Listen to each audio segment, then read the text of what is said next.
नमो भगवते वासुदेवाय नमः। स्वागत है आप सभी का मेरे HS भारद्वाज यूट्यूब चैनल पर। मैं हरिओम शर्मा आज आपको हरवंश पुराण के 6ठे अध्याय की कथा सुना रहा हूँ। इसको ध्यान से सुने। हरवंश पुराण के नित्य पाठ श्रवण से, यानी प्रतिदिन आप इसका पाठ का श्रवण करते हैं तो आपको पुत्र धन की प्राप्ति होती है, सारे पाप जो है दूर हो जाते हैं। जिस जिस विधि से मैं बता रहा हूँ उस विधि से ही इस हरवंश पुराण का श्रवण करें।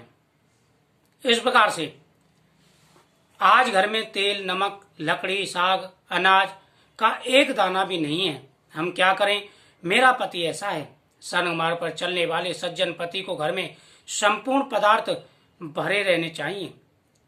वह कर का स्त्री इसी प्रकार की वार्ता से नित्य कथा में विघ्न उपस्थित करती थी। यानी जब वो ब्राह्मण देव कथा का श्रवण करते थे, भगवान की पूजा पाठ करते थे, तो उसकी जो पत्नी थी उसका यही नेम था।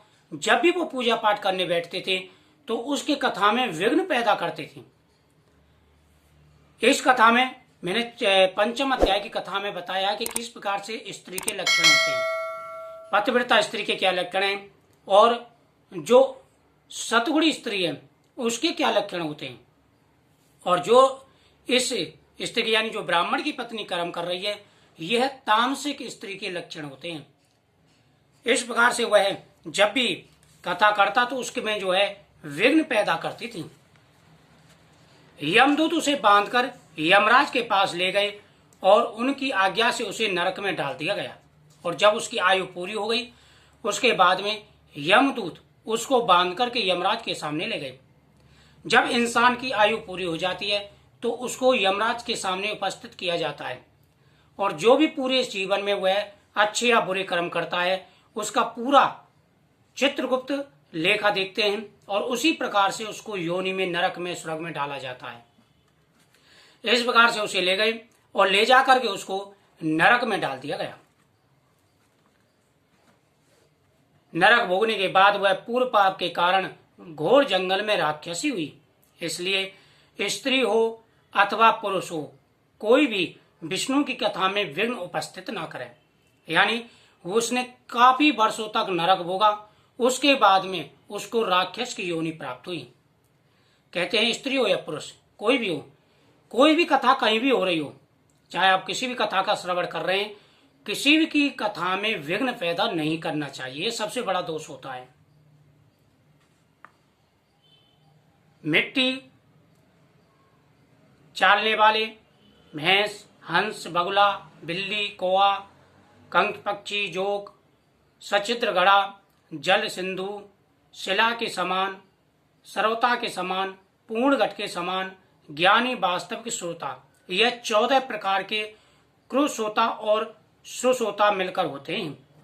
दरिद्री, रोगी, पापी, संतानहीन तथा मोक्ष की कामना करने वाले को अवश्य कथा सुननी चाहिए। जिस स्त्री को मासिक धर्म ना होता हो, एक बार संतान होकर ना होती हो, यानी जिस स्त्री के मासिक धर्म नहीं होता हो या समय पर नहीं आता हो, जिसके एक बार संतान होकर के दोबारा संतान ना हुई हो, बंध्या हो, जिसके बच्चे मर जाते हों, गर्भ गिर जाता हो, ऐसे 200 बाल स्त्रियों को प्रयत्न पूर्वक इस हरवंश पुराण की कथा का श्रवण जरूर करना चाहिए। यानी जिसका मासिक धर्म सही नहीं आता हो, जिसका एक बच्चा होकर के दोबारा बच्चे ना होते हों, जो बंध्या हो, जिसके बच्चे होकर के मर जाते हों या मिसकैरेज गर्भ में ही गिर जाते हों, तो उनको जो है इस कथा का श्रवण जरूर करना चाहिए। हे राजन, इस कथा के सुनने से सुंदर पुत्र की प्राप्ति होती है, ऐसा व्यास जी का वचन है। इस प्रकार फलेच्छ को व्रत कर उद्यापन करना चाहिए, किंतु जो गरीब हैं उनके लिए उद्यापन का आग्रह नहीं है। जो निष्काम हैं उन्हें तो केवल कथा ही सुननी चाहिए। यानी इस कथा को सुनने के बाद में फिर उद्यापन किया जाता है। बिना उद्यापन के प्रत्येक कार्य अधूरा रहता है। लेकिन कहते हैं कि वह भी सामर्थ्य के अनुसार करना चाहिए, जैसी सामर्थ्य हो उसी प्रकार से करना चाहिए। अगर उद्यापन का सामर्थ्य ना हो तो जितना भी सामर्थ्य उतना संकल्प करके इस कथा को पूरा सुनना चाहिए। इस यज्ञ की समाप्ति पर वक्ता और पुस्तक की पूजा करनी चाहिए। श्रोताओं को प्रसाद और तुलसी दल तथा माला देनी चाहिए। मृदंग बाजा कर कीर्तन करना चाहिए। जय शब्द शंख शब्द करना चाहिए। ब्राह्मणों को याचकों को धन देना चाहिए। कथा समाप्त हो जाने पर विष्णु और लक्ष्मी जी की मूर्ति को ब्राह्मण के लिए दान देना चाहिए, यानी इस कथा का श्रवण करना चाहिए। उसी प्रकार से उद्यापन करना चाहिए। भगवान के नामों का उच्चारण करना चाहिए और लक्ष्मी और भगवान विष्णु की मूर्ति का दान करना चाहिए। जब आप कथा पूरी सुन लें, कथावाचक को रेशमी ऊनी वस्त्र देने चाहिए। शुभ दिन में पुराण को समाप्त कर रेशमी वस्त्र से पुराण को लपेटकर स्वयं शुद्ध वस्त्र धारण कर सुवर्ण आदि द्रव्य दक्षिणा के साथ में देनी चाहिए और पूजन नमस्कार करना चाहिए, यानी जिसके द्वारा आपने ये कथा सुनी है उसको दक्षिणा देनी चाहिए और उनको नमस्कार करना चाहिए। इस प्रकार कथा सुनने पर कोटि कल्प पर्यंत ब्रह्म पद प्राप्त होता है। और इस प्रकार से नियम से अगर कथा सुनते हैं तो इंसान की हर मनोकामना पूरी हो जाती है और कोटि कल्प पर्यंत तक जो है सुख की प्राप्ति होती है, सारे पाप दूर हो जाते हैं। जो पौराणिक के आसन, कम्बल, मृगचर्म, कपड़ा, चौकी, पीढ़ा आदि देता है वह सभी सुखों को भोगकर अंत में स्वर्गलोक को प्राप्त होता है। कथा सुनने वाला ब्रह्मादिक लोक में जाकर के शुभ लोकों को जाता है। जो पुराण को नवीन वस्त्र से अगंचित कर दान करता है वह जन्म जन्मांतर में ज्ञानी होता है। जो नियम पूर्वक इस कथा का श्रवण करता है वह ब्रह्मलोक को जाता है, विष्णु लोक को जाता है और जो उन्हीं वस्त्रों से इस पुराण को ढकता है उसको अनेक प्रकार के पुण्य प्राप्त होते हैं। पातकी और उपपातकी क्यों ना हो, पुराण को सुनने मात्र से परम पद को पा जाते हैं। कितना भी पापी हो, दुराचारी हो, उसको इस कथा का श्रवण जरूर करना चाहिए। हरवंश को लिखकर वाचक के लिए देता है वह भूमिदान, राजस्व यज्ञ तथा अश्वमेध यज्ञ के समान फल को पाता है। अतः हरवंश का आरंभ बुद्धिमान को करना चाहिए। पूर्व 3 जन्मों के जितने पातक हैं वे हरवंश के स्पर्श करने से, श्रवण करने से तथा विष्णु का दर्शन करने से नष्ट हो जाते हैं, यानी 3 जन्मों के पाप दूर हो जाते हैं जो प्रतिदिन हरवंश पुराण की इस कथा का श्रवण करते हैं।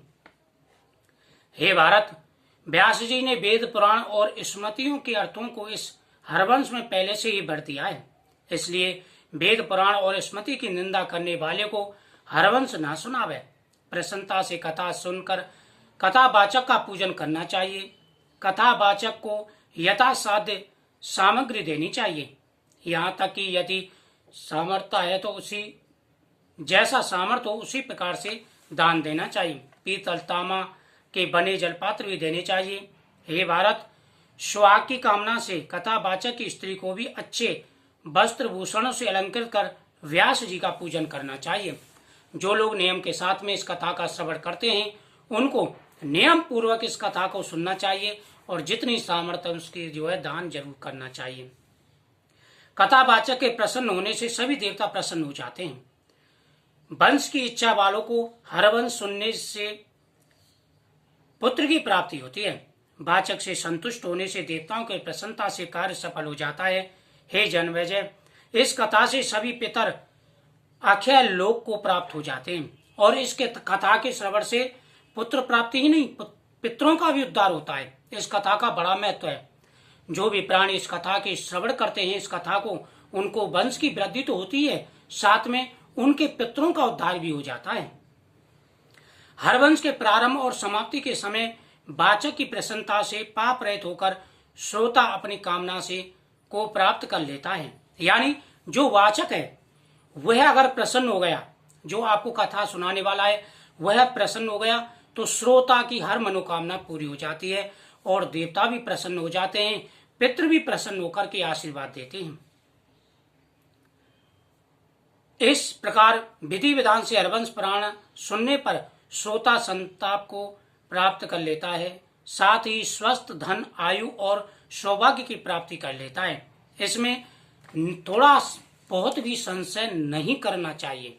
यानी अगर आपने वक्ता को प्रसन्न कर दिया, कथा सुनाने वाले को प्रसन्न किया, तो उससे देवता और पितर प्रसन्न हो जाते हैं। इस कथा के श्रवण मात्र से पुत्र की प्राप्ति के साथ साथ में पितर भी प्रसन्न होते हैं और पितृ दोष का निवारण होता है। यह आपको हरवंश पुराण के 6ठे अध्याय की मैंने कथा सुनाई थी। तो प्रतिदिन कथाओं का श्रवण करें, भगवान आपकी मनोकामना पूरी करेंगे। जय श्री कृष्ण।